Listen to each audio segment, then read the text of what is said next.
What's good, everybody? It's me, TheI'mWeeb, here, back with a bit of a smaller video. As you can see from the title, we'll be covering today my actual top 5 Naruto jutsu.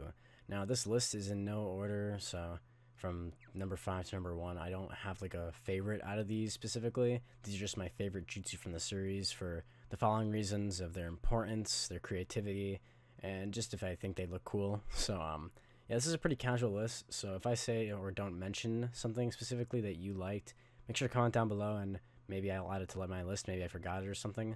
But yeah, feel free to comment down your guys' top 5 Naruto jutsu down below. And while you're down there, you might as well hit the like button and subscribe to my channel. Hit the notification bell if you have not already, so you can catch more uploads like these, especially if you're only used to watching my what if videos. Anyway, enough of me just talking. Let's get into more of me talking, but this time talking about my actual top 5 Naruto jutsu. Let's get into it. Starting off at number 5, we see the Shadow Clone Jutsu. Now, if you guys remember the first episode of Naruto, after Naruto learns the Shadow Clone Jutsu, this is the first time we see Naruto kick some ass, and it was amazing. Naruto, when he fights Mitsuki and finally learns a jutsu after we see him being a failure, not even being able to make one clone before when he was taking the test, making 1,000 shadow clones, like perfect clones of himself, that just beat this man. And that's just the first part of the series. The Shadow Clone Jutsu is more important later. It's just really iconic in general for the series. I like it so much for just the prospects it has in real life too. Like, imagine if you could just do the Shadow Clone Jutsu. You could have one doing your homework, one making scripts for YouTube videos, one watching anime. It's just perfect. You know, it's a great jutsu. It's used later on as well for Naruto's training and mastering the Rasen Shuriken, which I can already tell you is not on this list, but it's a very important part of that training. And the Shadow Clone Jutsu is just great, so yeah, that's pretty much it. Aside from that, its looks, it's not too flashy or fancy, but it has that really good smoke effect, that very nostalgia behind it, and it has some really good, like, when you think of Naruto, you can think of the Shadow Clone Jutsu, you know? Anyway, moving on to number 4, this one might surprise you. We have the Almighty Push, or the Shinryu Tensei. Now, you guys might be wondering, wait, what? Okay, let me explain. And the reason this is on this list is for one key reason. It was super cool, okay? This villain Pain, who we saw take out Jiraiya, just annihilates the entire Leaf Village with a single jutsu.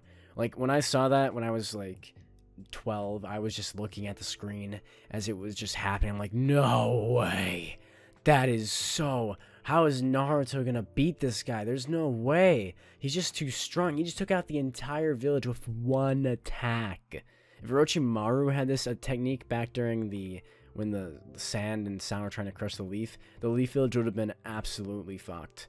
And I'm just gonna say this now. Shinryu Tensei is so cool, okay? Nothing can change it. It took out an entire village, and it's just really cool in general. It looks sick during the opening, even though we don't see the characters fight it, really, because it just annihilates them. And yeah, deal with it. Number 3, moving on, we have the Reaper Death Seal.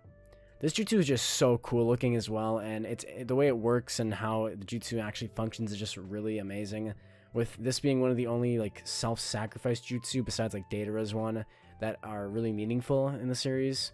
Well, I don't know if Deidara's was really that meaningful, but it was enough. Anyway, back to the actual Reaper Death Seal itself. It is one of the most important jutsu used in the series. We see Minato using the Reaper Death Seal to seal the Nine Tails. We see the third Hokage using the Reaper Death Seal on Orochimaru's arms, and it's just a really important jutsu to the series in general, as well as just it looks really cool. You just summon a giant demon, and it can just take things and trade them, and it can pretty much seal anything. It's crazy. It's a really powerful jutsu, and I really love the trade-off it has where the user dies after using it, because it really means the jutsu is more impactful and has meaning behind it.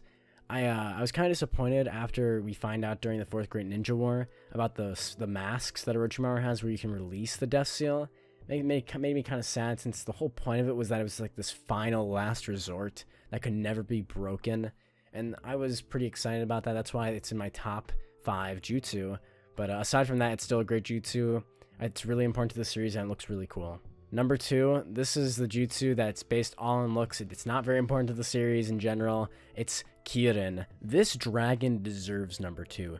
Look how cool it is. It's so cool. Sasuke, this is like one of Sasuke's coolest jutsu. It's amazing. I wish we could see it more. I would love to have seen more jutsu. I'm so happy they brought it back for the Boruto movie and other things like that, even though I don't really like Boruto that much, but Kirin is great. It is a really cool looking jutsu. Sasuke summons a giant flying lightning dragon to eat his brother. It's amazing. It is one of the coolest and also most built up jutsu.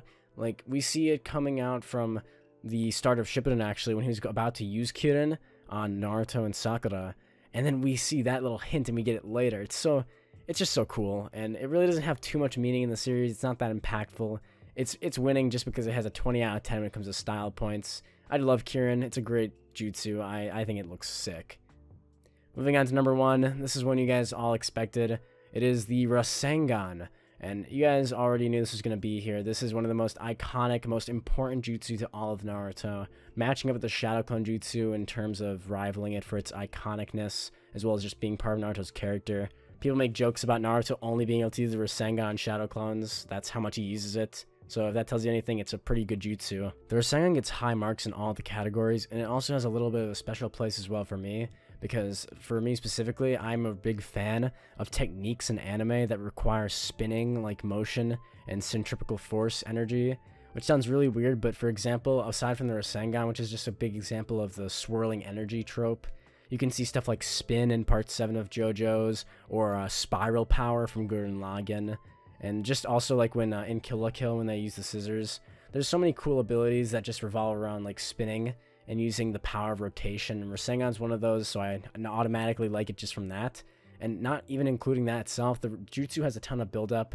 We hear about it from Jiraiya, and Naruto spends an entire week training with it, and when he finally uses that against Kabuto, it's the most satisfying feeling, seeing Naruto training to master a jutsu, and just getting this highly powerful jutsu. Just like how we see Sasuke had risen above and had his own jutsu of massive power, being the Chidori during the Chunin exams, when Naruto finally masters, well, starts learning and is able to use the Rasengan, he masters it much later in the series. It's just a very important moment and a very important jutsu, and Naruto uses this jutsu in almost all of his fights from this point forward. It's a very important jutsu, and it's definitely deserving of the number 1 spot on my list for my top 5 jutsu in Naruto.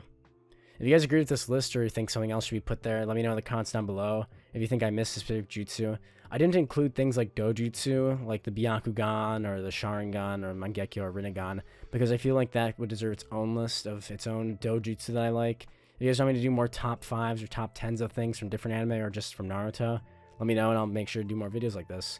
Anyway, thank you so much for watching till the end. Since you made it this far, you may as well consider subscribing if you would like to. It's free.